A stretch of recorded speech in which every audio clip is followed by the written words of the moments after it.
Olá a todos, eu sou Matheus Lassan, sejam muito bem-vindos ao canal da Restauração. Pessoal, hoje eu queria conversar com vocês a respeito da Guerra do Paraguai. Me interessei por esse assunto já tem um certo tempo, mas recentemente nós descobrimos um autor muito interessante que tem alguns livros sobre a Guerra do Paraguai e esse assunto vem me cativando um pouco mais a atenção. Então eu quero aproveitar esse momento de inspiração para compartilhar aqui com vocês algumas reflexões não somente sobre a Guerra do Paraguai, mas aproveitar essa questão da Guerra do Paraguai para expandirmos o nosso horizonte de consciência restauracionista para o mundo hispânico, especialmente o mundo hispânico aqui da região do Prata, Argentina, Paraguai e Uruguai. São os países que mais tiveram influência na nossa geopolítica, influência não, o que nós tivemos o maior contato, nós eu digo, o Brasil, o Império Brasileiro, a República Brasileira tiveram influência devido ao seu contato e proximidade com esses países fronteiriços. Também quero falar sobre essa questão de nacionalidade, já queimei um pouco a língua aqui com o que eu vou falar no final do vídeo sobre isso, mas então vamos aproveitar aí essa questão da Guerra do Paraguai para falarmos sobre esses outros temas também. Pessoal, antes de começar o vídeo, peço a você que considere se inscrever no canal, ativar o sininho de notificações, deixar o seu like, comentar nesse vídeo e compartilhá-lo no WhatsApp, nos grupos aí, para ajudar o YouTube a entender que esse vídeo é relevante e mostrá-lo para cada vez mais pessoas. Dados os avisos aqui de sempre, vamos começar. Então, essa história do Paraguai, ela tem muitas versões, ela tem vários pontos espinhosos nesse ponto, nessa questão, nessa temática, e tem alguns aprendizados, algumas coisas que podem ser interessantes para nós estudarmos a respeito desse tema. Eu nunca engoli a, a visão, a história geral de como a Guerra do Paraguai se deu, porque todas as opiniões sobre esse tema são opiniões muito apaixonadas. No sentido, ou são de brasileiros nacionalistas, que é a nossa grande guerra, a Batalha do Ipiranga, o nosso grande Duque de Caxias, o general que foi e fez o exército brasileiro, ou então é aquela visão bem comunista que tenta destroçar, destruir qualquer tipo de orgulho ou sentimento nacional. Não, isso aí foi um genocídio, um assassinato, não teve nada demais, é só interesse, dinheiro, dinheiro, dinheiro. Nenhuma das duas versões me engoliu. Nunca engoli essas duas versões. E também aquela outra que foi tornada bastante famosa pelo Júlio Chiavenato, acredito que seja esse o nome dele, de que o Paraguai era uma superpotência mundial e estava quase desbancando a grande Inglaterra e tornando-se um império americano. Essa aí é completamente descabida, mas tem alguns aspectos interessantes para analisarmos. Então, de uns tempos para cá, eu diria que de um ano para cá, desde que eu comecei a estudar um pouco sobre a questão da independência do Brasil, ou Revolução Separatista Brasileira, eu também tenho pesquisado sobre essa questão e como isso aconteceu nos demais países vizinhos aqui aos nossos. E teve um vídeo muito interessante, eu sinceramente nem me lembro qual foi o vídeo em específico, mas eu gosto muito do canal do Patrício Lons. Um grande abraço a nosso amigo hispânico, se estiver nos assistindo. Ele tem um conteúdo fantástico sobre história hispânica, o Francisco Miranda, Simão Bolívar e muitos personagens que são importantes para a implementação do liberalismo na América Hispânica, mas que aqui no Brasil nós não temos tanto contato com esse mundo. E eu gostaria nesse vídeo, ser uma espécie de fundamento, de fundamentação para um estudo mais aprofundado a respeito desse tema. Então, eu assisti esse vídeo do Patrício Lons, ele é um argentino, tem esse canal sobre hispanidade. E nesse vídeo ele estava comentando alguma coisa sobre a Guerra do Paraguai, algo assim. Em um determinado momento ele, atenção, nascido em Buenos Aires, diz: "Nosotros de Argentina tenemos que pedir perdão a Paraguai por nossos crimes de guerra." Se você conhece alguma coisa da psicologia portenha, sabe que para um argentino, para alguém, para um residente de Buenos Aires, pedir perdão por alguma coisa porque é algo gravíssimo. Gravíssimo. Gravíssimo, gravíssimo, gravíssimo. E isso me abriu os olhos. Opa, um portenho pedindo perdão ao Paraguai? Tem alguma coisa que eu não estou sabendo. Não estou sabendo. E li algumas coisas, não estudei tanto quanto eu gostaria, porque eu gostaria bastante de me aprofundar nesse tema no futuro, mas também descobri outro autor, isso faz 1 ou 2 semanas, uma das pessoas que mora aqui conosco na nossa sede, descobriu um autor chamado Leonardo Castanino. um cidadão também de Buenos Aires, e ele fala sobre a Guerra do Paraguai longamente, as causas da Guerra do Paraguai, e nos trouxe boas reflexões que eu gostaria de compartilhar com vocês. Primeiro aqui dando um contexto geral sobre a questão das revoluções liberais na América Latina, especialmente aqui na Hispanoamérica da região do Prata. Para nós entendermos a história da Revolução Liberal no Brasil, é muito simples. Por quê? De 1808, a chegada de Dom João VI, da família real portuguesa, nas terras americanas, até a República, 1890, cara, se você souber ali mais ou menos a biografia de umas 5, 6, 10 pessoas, você já vai entender muita coisa. Dom João, Dom Pedro I, Dom Pedro II, José Bonifácio, Gonçalves Ledo, o Feijó, ali Marechal Deodoro no Segundo Império, na Segunda Regência, o Conde Dan. Você conhece umas 10 pessoas, você sabe tudo. Por quê? Porque houve uma continuidade em grande parte. Não estou dizendo que foi um movimento, foi um período da história brasileira totalmente pacífico, mas que os personagens duraram bastante tempo e muitas vezes eles se repetem. Então, para você entender de modo geral, não é uma coisa tão complicada assim. E o outro fator é que a família real esteve no Brasil, o que simplificou enormemente a compreensão de todo esse processo revolucionário. Coisa que não aconteceu na América Hispânica, no mundo espanhol, da Hispanoamérica. Por quê? Porque, recapitulando aqui o contexto, durante as revoluções, a Revolução Francesa, durante a invasão napoleônica à Espanha, a família real espanhola foi capturada por Napoleão e houve uma separação entre a linha de comando da família real com os espanhóis americanos. E aí é uma série de polêmicas, controvérsias, disputas internas. Por quê? Porque parte da maçonaria americana apoiou a separação com a coroa espanhola. Teve aqui resistência realista, coisa que no Brasil foi praticamente inexistente, a resistência realista a Dom João, ou seja, resistência por parte de Dom João VI, não teve isso. Então, na Hispanoamérica, houve sim uma resistência realista, houve as várias juntas de governo que assumiam a regência em nome do rei, uma bagunça. E aí, com a Revolução de Maio de 1812, 13, 14, 1810, isso, a Revolução de Maio de 1810, na Argentina, aí acontece de fato o início da separação entre as províncias espanholas na América e a coroa espanhola no continente. Só que não há uma divisão monolítica, ou seja, diferentemente do que aconteceu aqui no Brasil, que tornou-se um grande país, no mundo hispânico foi um monte de republiquetas. E aí cada general teve a sua participação nesse processo de fragmentação do Império Espanhol. Então você tem dezenas ali, só na primeira década da Revolução, de 1810 até 1820, você tem Bernardo O'Higgins, Simão de San Martín, você tem Simão Bolívar, você tem Francisco Miranda, você tem o Francisco de Rosas, que depois vai ser importante na história argentina, você vai ter o general Artigas, que faz a separação da banda oriental, ou seja, há uma enorme fragmentação. E você tem também o ditador Francia do Paraguai, que vai ser importante para a nossa história de hoje. Então, o que eu quero dizer aqui para vocês eu vou ver se eu encontro alguma imagem para colocar aqui na tela enquanto eu vou falando. Se, por um lado, o Brasil manteve a sua unidade de território quase, não vou dizer que sem disputas, mas apesar das disputas, ele manteve a coesão do território nacional. No mundo hispânico isso não aconteceu e, inicialmente, houve a divisão nas províncias, na província da República do Prata. Se não me engano é esse o nome. Como eu disse, eu não estudei profundamente, eu quero só apresentar o estado da questão aqui para os nossos ouvintes, para que esse assunto venha a ser mais estudado e mais discutido no futuro.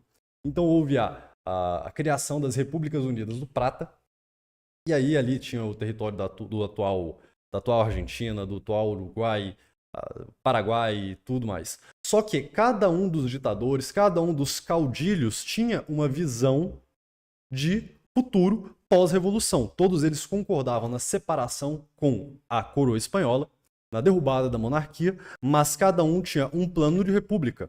Isso é próprio da divisão liberal, ou seja, a fragmentação, a falta de unidade.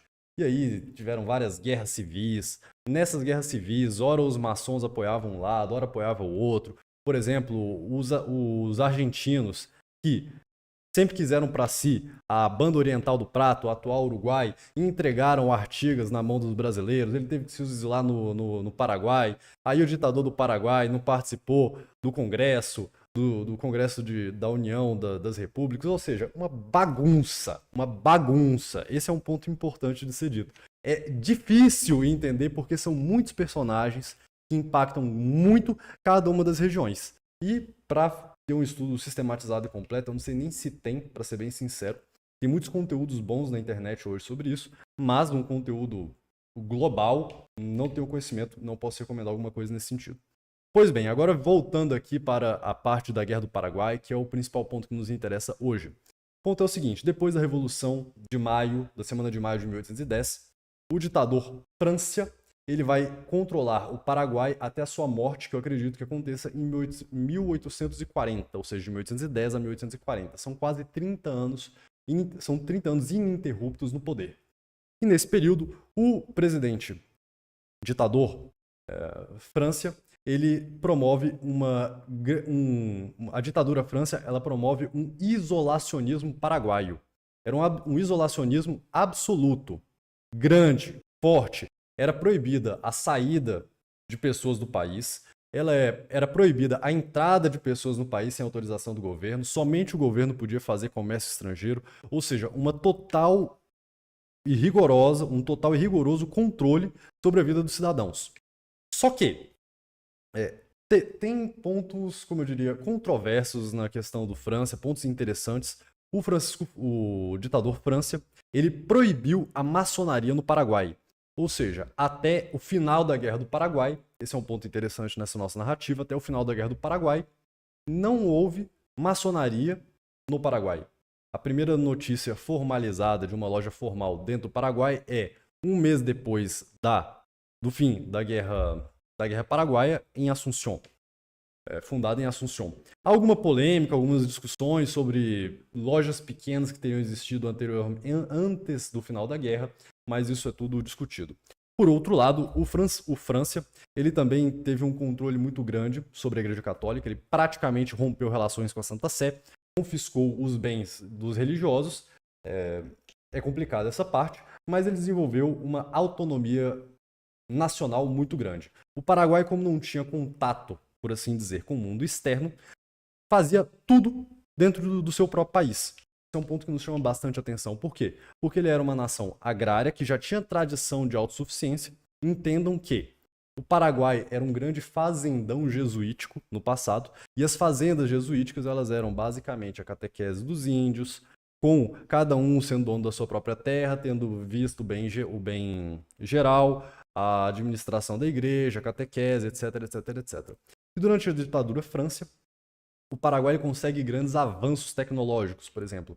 Ele já tinha um controle sobre a fundição de metais, ele tinha um controle sobre a produção de armas, um controle nacional sobre isso.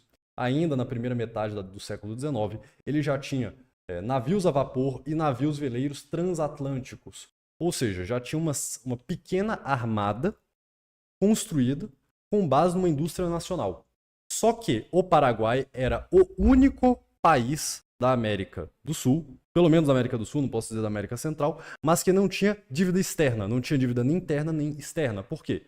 Porque o Francia era um paraguaio, um nacionalista.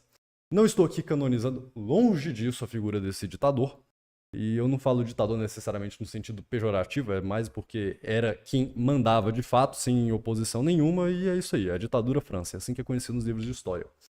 Mas temos que reconhecer que ele conseguiu um grande projeto de país. O que mais dá para falar sobre o Francia? Assim, ele era um republicano convicto, odiava a monarquia espanhola, esse é um ponto negativo, e aí para mostrar que nem tudo são flores nessa história. Mas ele morre em 1840 e dá um grande salto, promove um grande avanço, pode-se dizer assim, na tecnologia paraguaia. O Paraguai, até onde eu li pelos livros do Leonardo Castanino, tinha a população majoritariamente alfabetizada, uma grande alfabetização, muitas escolas, 450 escolas no Paraguai, tinha telégrafos, ou seja, tinha uma vida muito boa, apesar da falta de contato com o mundo exterior na questão comercial. E o França, ele via com extremos maus olhos essa questão do livre comércio, porque ele sabiamente entendia que livre comércio não era nada mais nada menos do que uma palavra código para a dominação do imperialismo britânico, não através da força das armas necessariamente, mas a princípio através da dívida. É assim que os ingleses conseguiram forjar a sua influência em grande parte aqui da América Latina, da América Hispânica, através da dívida, e quando não pagavam a dívida, existia a tal chamada diplomacia das canhoneiras, que era literalmente aportar com um navio na costa do país e exigir o pagamento da dívida, senão bombardeava o país. Pura e simplesmente isso. Isso aconteceu algumas vezes na história, diga-se de passagem. O professor Eduardo Cruz tem uma boa aula sobre isso. Eu vou procurar e deixar o link na descrição. O que mais podemos dizer? Sim, aqui um ponto importante para seguirmos a continuidade dessa nossa pequena exposição. Não é exatamente uma aula, mas exposição. No início, as revoluções liberais não estavam plenamente consolidadas. E no início, eu quero na verdade dizer, durante todo o século XIX, houve uma grande disputa interna entre os novos países, as novas nações, para se consolidar e organizar um sistema político próprio.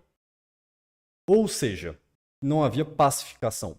Lembrando que o Brasil foi a única independência com uma monarquia duradoura, apesar de ter sido aí 70, 80 anos de monarquia. Os outros países eram repúblicas e era costume, era usual, era habitual ter um golpe de Estado, derrubar um governador e etc. E para nós entendermos bem a questão da consolidação das revoluções, é preciso entender a questão dos federalistas versus unitaristas. Algo que até hoje acende a chama da discussão no mundo argentino. Basicamente é o seguinte: os revolucionários, todos concordavam, todos concordavam na separação com a Espanha, exceto os realistas, evidentemente. Mas muitos deles disputavam qual seria o rumo da América do Sul depois da separação da coroa espanhola.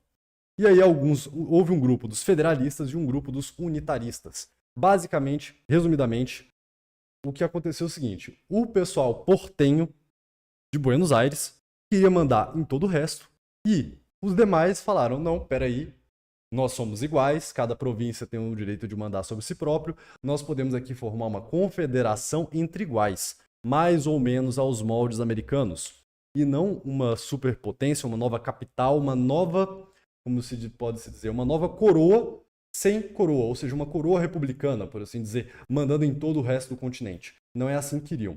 E aí houve disputas homéricas. No Uruguai, que aliás é um problema grande à parte, porque o que exatamente é o Uruguai? Quem lê os livros do Gustavo Barroso sabe que o Gustavo Barroso tem uma opinião muito, muito forte a respeito do que acontecia na bacia, na banda oriental. Basicamente era um território, que é o território ali do atual Uruguai, o sul do Rio Grande do Sul, que passava 30 anos na mão do Reino de Portugal, 30 anos na mão da Espanha, etc, etc. Isso acontece ali no século XVII, essa disputa de que a banda oriental passa para um lado, passa para o outro, num período muito controverso e triste, de certo modo, da história portuguesa, que já é um período em que Portugal está muito mais submisso e afeto aos interesses da potência britânica. Verdade seja dita, com dor no coração, mas é o que é.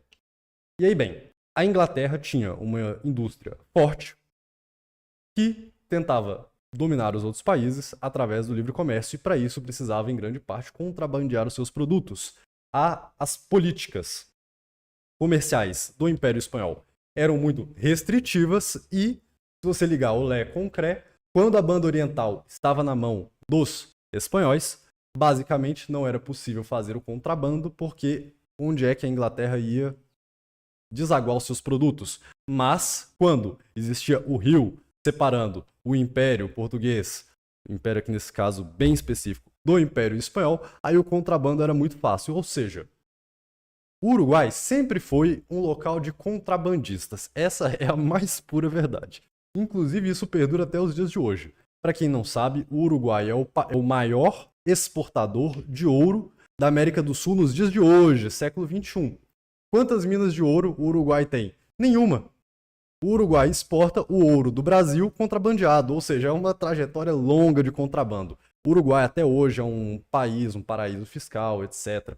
E bem, o Uruguai ele assume a sua independência mais duradoura, podemos dizer assim, ali em 1830, com a interferência da Inglaterra na Guerra de Independência da Banda Oriental. Tem uma história longuíssima a respeito disso, mas só para mostrar para vocês que essa história é muito controversa. Então, bem, de um lado há o Brasil, há entre o Brasil e a Argentina o Uruguai. E o Uruguai é um estado tampão que sempre foi a cabeça de praia dos interesses britânicos nessa região.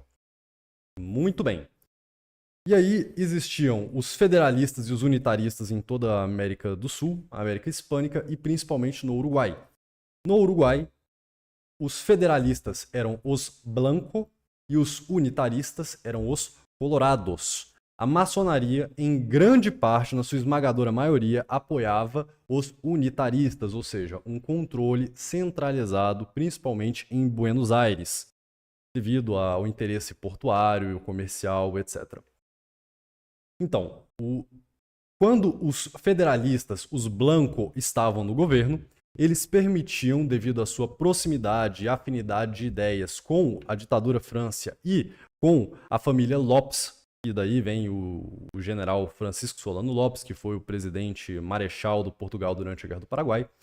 Enfim, os blancos permitiam a passagem do Paraguai até o Atlântico, que é uma das grandes causas militares, né, de motivo político do início da Guerra do Paraguai. Então, bem, dada essa divisão, os maçons da Argentina apoiaram a subida ao poder dos maçons do Uruguai, do Venâncio Flores, e aí houve a formação de uma tríplice aliança que era composta em grande parte de países maçônicos, de presidentes maçons, de líderes maçons e de uma forte influência maçônica, contra um Paraguai que não era maçom e que, na verdade, proibia a maçonaria. Então, sim, antes que vocês continuem a cogitar nas vossas cabeças, eu tenho sim uma certa simpatia pelo Paraguai, mas é uma simpatia preliminar. Não estou primeiramente canonizando o Paraguai, não estou tomando partido nessa guerra, porque, como vocês verão no final desse vídeo, não é uma guerra minha, não é uma guerra sua, não é uma guerra dos paraguaios atuais, é somente um ponto de interesse para a nossa revisão histórica. E aí acontece a Guerra do Paraguai, morre 3/4 da população, os números variam enormemente, mas algumas coisas que são interessantes de se ressaltar na Guerra do Paraguai. Primeira é que os motivos alegados pelas potências da aliança Brasil, Uruguai e Argentina são mais ou menos os mesmos. Trazer a liberdade do povo paraguaio, apesar da agressão do Paraguai, aí a disputa entre a invasão do Paraguai ao Mato Grosso, etc. A história é confusa. Mas, se o Brasil, por enquanto, por um lado, tinha uma enorme população escrava, enquanto muitos outros países do mundo já tinham abolido a escravidão, no Paraguai já existia uma alfabetização maciça, existia uma boa qualidade de vida, um grande desenvolvimento, autossuficiência, autonomia, etc. E não existia dívida interna. Um dado também que é muito conhecido, falado por aí, e que é verdadeiro, é que morreram mais argentinos no processo de conscrição e convocação interna do que argentinos na guerra. Ou seja, mais argentinos morreram antes de ir para a guerra por não quererem ir para a guerra do que no fronte de batalha. Então esse é um ponto interessante.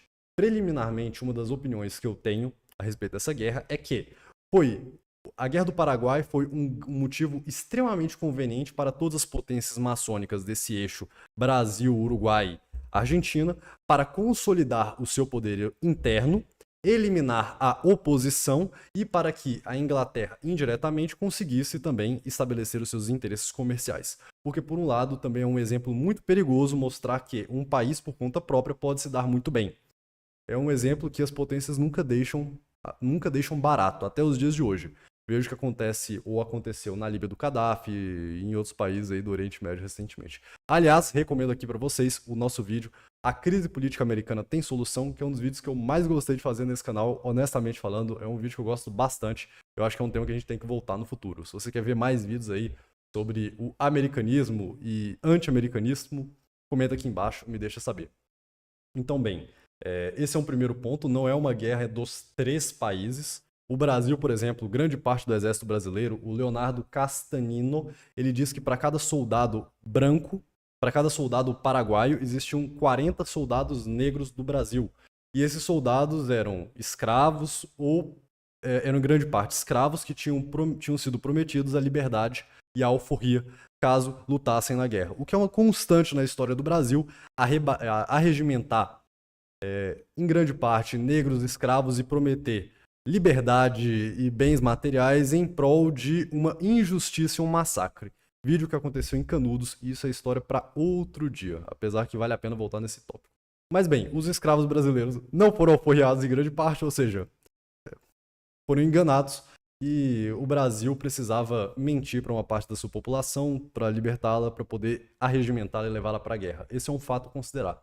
Outro fato a considerar é que o Francisco Solano Lopes morreu em batalha, diferentemente dos outros líderes das nações que não iam para a frente de batalha lutar, e ele lutou até o último homem. Isso é um fato que depois que eu comecei a estudar me chamou muito a atenção, porque pera lá.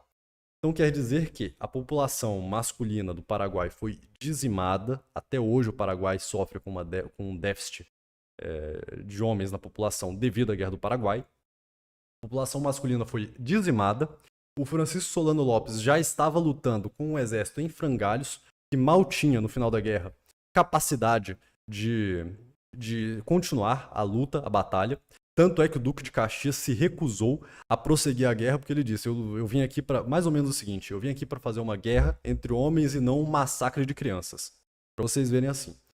E as últimas batalhas do Paraguai foram travadas basicamente com um exército de mulheres e crianças. Ou seja, atenção, o poder coercitivo do Francisco Solano Lopes já era baixíssimo e mesmo assim a população preferiu ir com ele até a morte do que se render e aceitar o domínio da libertação estrangeira. Algo grave está se passando por aí. E eu acho que é digno de maiores estudos sobre essa questão, se aprofundar e tudo mais.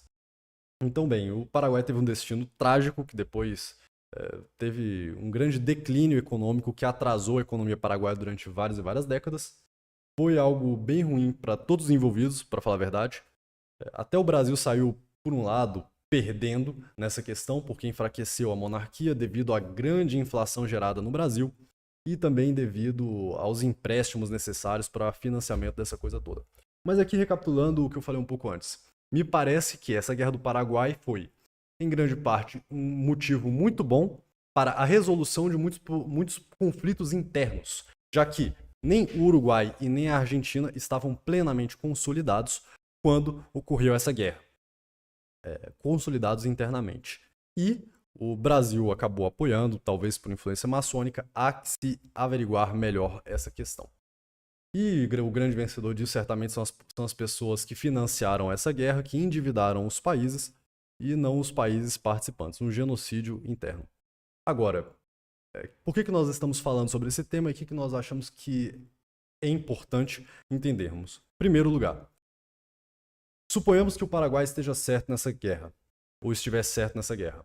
Eu acho que é um momento que pode ser interessante para apaziguar os ânimos, apaziguar as conflituosas relações entre católicos brasileiros, luso-brasileiros e hispânicos, para mostrar que, bem, estamos dispostos aqui a tomar partido não pelo nosso país, mas pela verdade. Porque nós católicos somos parciais em todos os casos, parciais pela justiça, parciais pela verdade. Independente de nacionalismo barato, a verdade, a fé católica está acima da nossa pátria. Nós servimos a nossa pátria enquanto a nossa pátria serve aos interesses da fé católica. E esse aqui é um grande ponto. Eu diria para os paraguaios de hoje em dia não ficarem, como eu diria, tentando reviver esse tipo de conflito, tentar criar uma animosidade entre paraguaios e brasileiros, porque é necessário entender que, bem, nós estamos tentando criar um mundo, uma nação, reviver uma nação que já não existe mais. Essa é a verdade. Hoje em dia nós vivemos nos escombros da civilização que um dia existiu. Nós vivemos nos escombros do Império Português, os espanhóis e os argentinos, os uruguaios vivem no escombro do Império Espanhol e não é possível tentar reviver aos moldes modernos. Então criar uma liga reunificacionista, ou seja, uma grande república hispânica e vai entregar a coroa, sei lá, a presidência na mão aí de um desses membros da família real. Uma coisa que não tem sentido. Já foi esse tempo. Agora é verdade, é hora de refazermos a história, de fazermos uma reavaliação histórica, fazermos um revisionismo histórico, descobrirmos o que era verdade e o que era mentira e seguir a vida adiante. Tomar as lições que têm de ser tomadas. Então, ver que o Brasil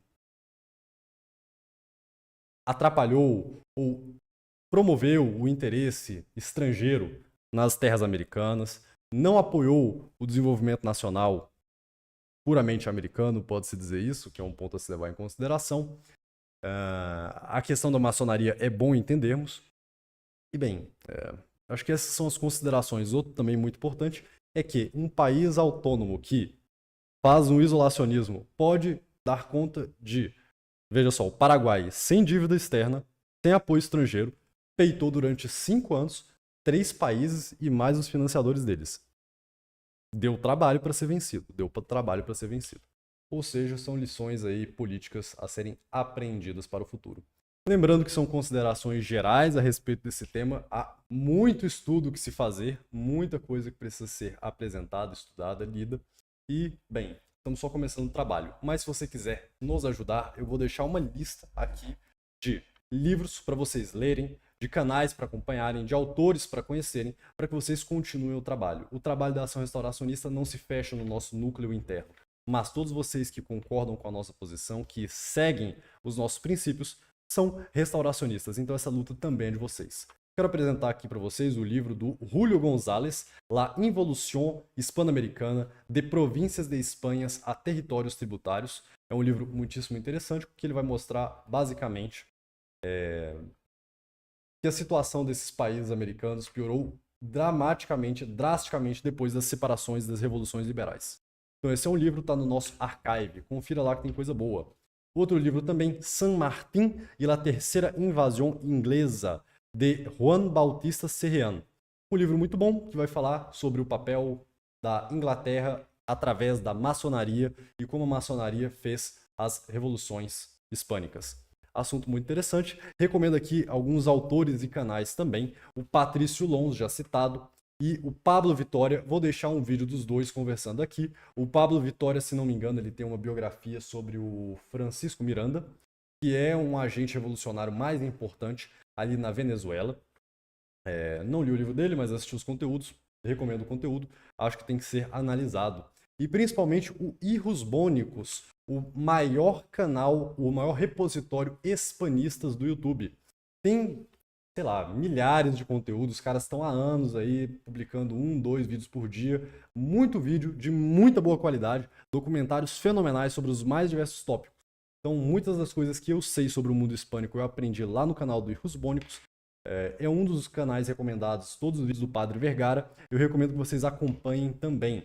Pesquisem lá que vão aprender coisas boas com certeza. Aqui na descrição eu estou deixando um vídeo do Alberto Bárcena, que é um hispanista, esse espanhol do continente, que está falando sobre a maçonaria. É um vídeo dele lá no canal Hijos Bônicos, que foi reupado no canal Hijos Bônicos. Então o Alberto Bárcena também é um autor que vale a pena ser conhecido. Outro autor que nós já falamos aqui, que nós nos baseamos nele para falarmos hoje, é o Leonardo Castanino, da importância da Guerra do Paraguai, autor muito importante, embora eu tenha que confessar aqui que eu tenho uma discordância grave na chave interpretativa que ele utiliza, porque me parece que ele não é tão apoiador assim do ancião regime, do antigo regime, e já faz um certo, não sei dizer se é Halimã, mas ele vê com bons olhos o Juan Manuel Rosas, que era um dos braços direitos, se eu não me engano, do Bolívar. Então isso é um pouco problemático, mas o que ele fala sobre Paraguai até o momento, o que eu li no blog dele, vou deixar aqui na descrição também. Só coisa boa, recomendo que procurem. Então aqui, o Federico Rivadeneira Carles. Mas de longe é o autor que eu mais me alinho quanto à chave interpretativa. Recomendo absolutamente todos os conteúdos do Federico Rivadeneira Carles. Vocês vão encontrar muito conteúdo dele no archive. Recomendo que procurem, busquem. O professor Hermes Neri esteve recomendando o Carles também nos últimos meses. Recomendo que vocês acompanhem esses canais. Federico Rivadeneira Carles é o homem que vale a pena ser lido. E também esse livro do Jean Lombard, La Cara Oculta da História Moderna. São 4 tomos, maravilhosos, fantásticos, que ele vai falar sobre a colonização das Américas, sobre a descoberta da América, sobre a questão do Pedro Álvares, do Cristóvão Colombo. Vai falar sobre o capitalismo financeiro também. Livro fenomenal, recomendo que vocês leiam. Então é isso, meus caros. Eu espero que a gente consiga, no futuro, dar continuidade a esses assuntos. Vocês sabem que aqui na sede nós estamos com muitos trabalhos. Os nossos benfeitores estão mais a par de tudo aquilo que nós estamos fazendo. Já publicamos a primeira parte do boletim aos benfeitores. Estamos aqui em vias de publicar a segunda parte do boletim para eles também, para sempre dar um feedback, um acompanhamento dos nossos trabalhos. Se você tem interesse de se tornar um benfeitor da Ação Restauracionista, peço que você considere entrar em contato comigo, seja através do meu WhatsApp ou do meu e-mail, larsan.mateus@gmail.com, é a mesma chave Pix. Entre em contato comigo, se apresente, porque não é só ter dinheiro que vai se tornar um benfeitor, eu quero conhecer vocês e quero ser conhecido por vocês também. Eu sempre falo que aqui na Ação Restauracionista nós não temos clientes, não temos seguidores, mas temos parceiros e colaboradores. Essa é a minha visão genuína a respeito do nosso trabalho. O que mais que eu tenho aqui para dizer? Sim, estamos aqui. Ainda esse mês faremos o lançamento do livro. Rapaz, são tantos livros do Courbet. Já foi o Gnose Universal. Já foi. Não, agora é o Gnose Universal. Já foi o da Gnose ao Ecumenismo. Já foi o A Gnose contra a Fé. E agora vai ser lançado o A Gnose Universal. Esse livro do Courbet é muito bom. Os outros são muito bons, mas esse é muito bom. Muito bom esse livro do Courbet. Ele está disponível na nossa lojinha, caso você tenha interesse. Nesse livro, o Courbet vai analisar a gnose no budismo, a gnose no islamismo, a gnose nas artes românticas, no romantismo, na Revolução Bolchevique russa. Ou seja, completão. Vale a pena demais vocês comprarem e lerem esse livro do Etienne Courbet e apoiar o nosso trabalho. Vocês sabem que nós sempre estamos divulgando conteúdo e tal, e se vocês comprarem esse livro, vocês estarão ajudando o nosso apostolado também. Eu acho que por hoje é isso que nós tínhamos a dizer. Estamos aqui nos readequando, consolidando algumas coisas, no nosso trabalho, e é isso. Eu agradeço a paciência de todos. Eu, para falar a verdade, gosto de fazer esse tipo de vídeo, esse formato. Não é uma aula, é uma exposição, é uma conversa de um assunto que está fresco na minha cabeça, em que eu faço aqui um roteiro em tópicos, faço aqui uma pontuação, imprimo e converso com vocês sem muito roteiro, para falar a verdade. Algumas coisas saem até meio atropeladas, mas é assim e pelo menos funciona e faz a coisa andar. Então, agradeço se vocês puderem compartilhar as impressões gerais desse formato de vídeo aqui comigo. E no mais, estou à disposição de todos vocês. Meus amigos, fogo no mundo, só Cristo é Rei. Viva a restauração. Tchau, tchau.